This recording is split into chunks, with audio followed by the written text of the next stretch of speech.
MA final political science, fourth paper, Indian government and politics.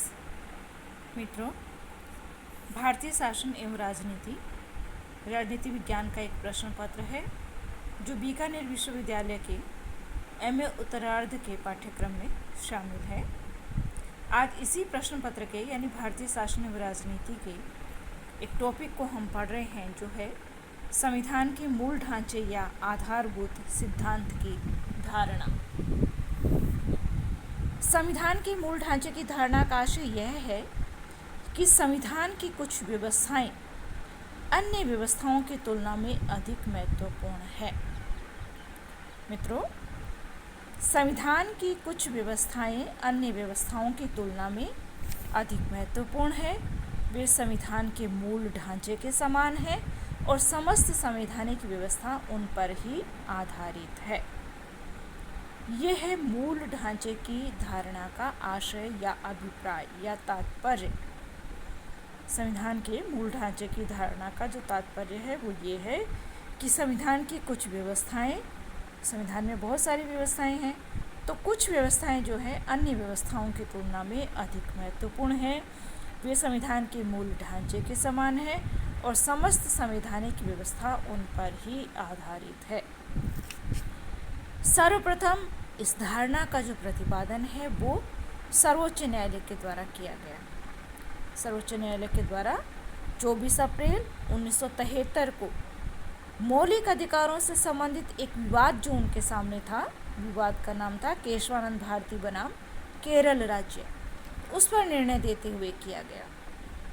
ये जो धारणा है, मूल ढांचे की जो धारणा है या आधारभूत सिद्धांत की जो धारणा है, इस धारणा का प्रतिपादन सर्वोच्च न्यायालय के द्वारा 24 अप्रैल 1973 को मौलिक अधिकारों से संबंधित एक विवाद केशवानंद भारती बनाम केरल राज्य पर निर्णय देते हुए किया गया। अब इस निर्णय में क्या किया गया या क्या कहा गया?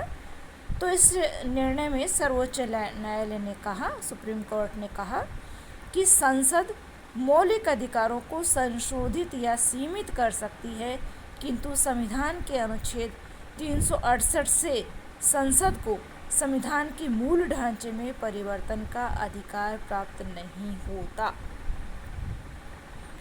ये सुप्रीम कोर्ट ने अपने जजमेंट में कहा, डिसीजन में कहा। क्या कहा, हम पुनः समझ लेते हैं। मित्रों, सबसे पहले आप ये ध्यान रखें, आपको याद ही होगा कि संविधान का अनुच्छेद 368 जो है, 368 जो है, वो संविधान में संशोधन की बात करता है। और संविधान में संशोधन 3 तरीके से होते हैं। संविधान में संशोधन पहला तरीका है संसद के साधारण बहुमत से, दूसरा तरीका है संसद के विशिष्ट बहुमत से, और तीसरा है संसद के विशिष्ट बहुमत के साथ साथ आधे से अधिक राज्य विधानमंडलों के अनुमोदन से। तो ये संविधान में संशोधन की बात करता है अनुच्छेद 368।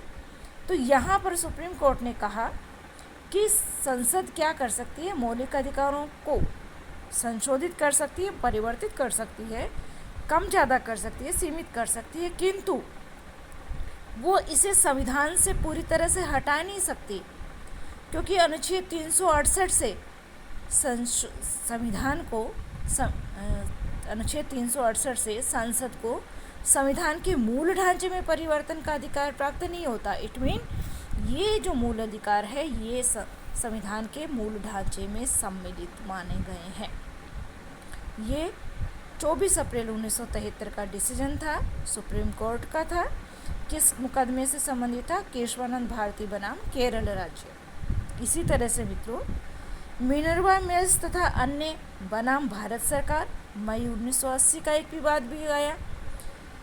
मिनर्वा मिल्स और अन्य बनाम भारत सरकार, मई 1980 के विवाद में भी सुप्रीम कोर्ट के द्वारा दोबारा इसी बात का प्रतिपादन किया गया कि संसद जो है, संसद संविधान के जो मौलिक अधिकार हैं उनको सीमित कर सकती है, संशोधित कर सकती है, लेकिन अनुच्छेद 368 से उसे पूरी तरह से हटा नहीं सकती, क्योंकि अनुच्छेद 368 जो है संविधान के मूल ढांचे में पूरी तरह से परिवर्तन का अधिकार संसद को नहीं देता है।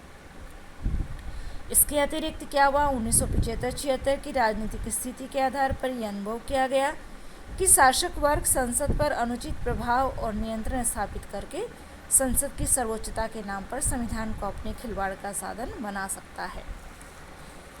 मित्रों, ये 1975-76 का जो समय था जब देश में आपातकाल की घोषणा की गई थी 25 जून 1975 को अर्धरात्रि से, तो उसके आधार पर ये अनुभव किया गया कि संसद क्या करती है, शासक वर्ग क्या कर रहे हैं कि संसद पर अनुचित प्रभाव और नियंत्रण स्थापित करके क्या करते हैं, संसद की सर्वोच्चता के नाम पर संविधान को अपने हिसाब से संशोधित करने का साधन बना लेते हैं, उसके साथ खिलवाड़ करते हैं। इसलिए शासन की शक्ति पर रोक लगाने के लिए संविधान के मूल ढांचे की धारणा को अपनाया जाना चाहिए ताकि संसद मूल ढांचे में कोई परिवर्तन नहीं कर सके। इसी तरह से 1973 और 1980 के निर्णयों में ये नहीं बताया गया कि संविधान के मूल ढांचे में या आधारभूत ढांचे के अंतर्गत संविधान की कौन कौन सी व्यवस्थाएं आती है, कौन कौन से अनुच्छेद आते हैं। तो मूल ढांचे की अवधारणा को स्पष्ट करने की एक चेष्टा जो है, एक प्रयास जो है 45वें संविधान संशोधन विधेयक में किया गया, लेकिन राज्यसभा की असहमति के कारण उसे संविधान संशोधन विधेयक से निकाल दिया गया क्योंकि राज्यसभा असहमत थी। तो संविधान के मूल ढांचे की धारणा से सहमति रखने वाले सभी व्यक्ति ऐसा मानते हैं कि संविधान के मूल ढांचे में कुछ इस प्रकार की बातें अवश्य ही आती हैं। कौन कौन सी? जैसे संविधान का लोकतांत्रिक स्वरूप। हमारे देश में लोकतांत्रिक स्वरूप रखा गया है सरकार का, तो संविधान का लोकतांत्रिक स्वरूप। इसी तरह संविधान का पंथ निरपेक्ष स्वरूप, जहाँ किसी धर्म विशेष को कोई विशिष्ट राज्य धर्म घोषित नहीं किया गया है।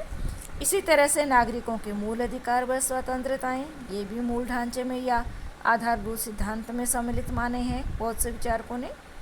और इसी तरह लोकसभा और राज्य विधानसभाओं के जो वयस्क मताधिकार पर आधारित जो स्वतंत्र चुनाव होते हैं, ये भी मूल ढांचे में मूलभूत आधार और मूल ढांचे में सम्मिलित माना गया है, आधारभूत सिद्धांत में माना गया है। और न्यायपालिका की स्वतंत्रता। 5 बातें हैं मित्रों। पहला, संविधान का लोकतांत्रिक स्वरूप। दूसरा, संविधान का पंथ निरपेक्ष स्वरूप। तीसरा, नागरिकों के मूल अधिकार व स्वतंत्रताएं। चौथा, लोकसभा तथा राज्य विधानसभाओं के वयस्क मताधिकार पर आधारित स्वतंत्र चुनाव। और चौथा है न्यायपालिका की 5वां है न्यायपालिका की स्वतंत्रता। तो ये संविधान के मूल ढांचे में जो बातें सम्मिलित की जाती हैं, इसके बारे में लगभग लोग सहमत हैं। कुछ राजनीतिक नेताओं और विधि विशेषज्ञों का विचार है कि संघात्मक व्यवस्था और संसदीय या मंत्रिमंडलात्मक व्यवस्था को भी संविधान के मूल ढांचे का अंग समझा जाना चाहिए, लेकिन कुछ अन्य जो है इस पक्ष की बात को स्वीकार नहीं करते हैं। उनके अनुसार संघात्मक को एकात्मक में परिवर्तित किया जा सकता है, संसदीय को अध्यक्षात्मक में बदला जा सकता है आवश्यकता हो तो, लेकिन संविधान का लोकतांत्रिक स्वरूप यानी लोकतंत्र को हटा के आप अधिनायक तंत्र में, निरंकुश तंत्र में जाने की बात सोचे, ये नहीं होगा। इसी तरह से पंथ निरपेक्षता, नागरिकों के मूल अधिकार व स्वतंत्रताएं, वयस्क मताधिकार पर आधारित स्वतंत्र चुनाव और न्यायपालिका की स्वतंत्रता, ये तो 5 बातें मूल ढांचे में या आधारभूत सिद्धांत में गिनी ही जानी चाहिए। इस प्रकार संविधान के मूल ढांचे में अंतिम रूप से परिवर्तन का अधिकार जो है संसद या राज्य विधानसभाओं को नहीं वरन स्वयं जनता को ही है। इस संबंध में प्रक्रिया ये हो सकती है कि प्रोसेस ये हो सकता है कि संसद द्वारा संविधान में किए गए ये जो परिवर्तन होते हैं उन पर लोक निर्णय के माध्यम से जन स्वीकृति प्राप्त की जाए, यानी जनता अपनी स्वीकृति प्रदान करे या अस्वीकृति प्रदान करे। और जन स्वीकृति प्राप्त करने के लिए अन्य किसी भी तरीके को अपनाया जा सकता है, लेकिन संविधान के मूल ढांचे में परिवर्तन के लिए जन स्वीकृति प्राप्त करना आवश्यक है।